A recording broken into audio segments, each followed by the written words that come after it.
সুপ্রিয় বন্ধুবান্ধব, আমি আজকে আপনাদেরকে দেখাচ্ছি গত 2-3 দিনের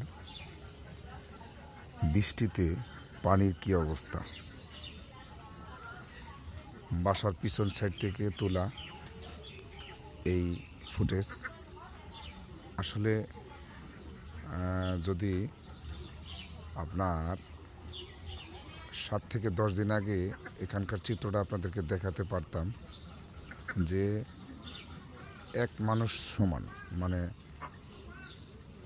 7 থেকে 10 ফিটের মতো পানির নিচু ছিল। এই 3 থেকে 4 দিনের বৃষ্টিতে আজকে পানির এই পরিস্থিতি। এখন যদি আর 3-4 দিন বৃষ্টি হয়, নিশ্চিত এই এলাকায় একটা বন্যার মতো রূপ নেবে। তো যাই হোক,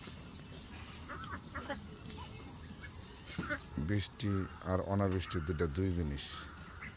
এখন যেটা হয়েছে সেটা অনাবৃষ্টি, আর সিজন তো কেবল শুরু হইল, এখনও তো বৃষ্টি মানে ঠিকমতো বর্ষাকাল শুরুই হয় নাই।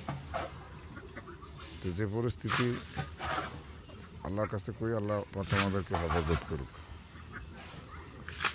যে এই পরিস্থিতিতে আমরা কি করব। তো আজকে সকালে এক ধাপ বৃষ্টি হয়ে গেল বজ্রপাত সহ। তো এখন আবার আকাশটা অনেক সুন্দর দেখাচ্ছে। তো সব কিছুর মালিক আল্লাহ। আমরা একজন আরেকজনের জন্য দোয়া করি, কারণ এইভাবে পানি বাড়তে থাকলে এলাকায় নিশ্চিত মানে বন্যার মতো একটা পরিস্থিতি হয়ে যাবে।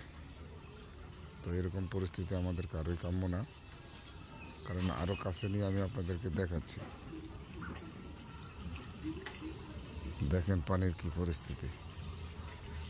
এই যে আর একটু হলে স্কুলে উঠে যাবে। ঠিক আছে, কঠিন এক পরিস্থিতি পানির, যেটা বইলা বোঝানো যাবে না। দেখেন পানির কি পরিস্থিতি।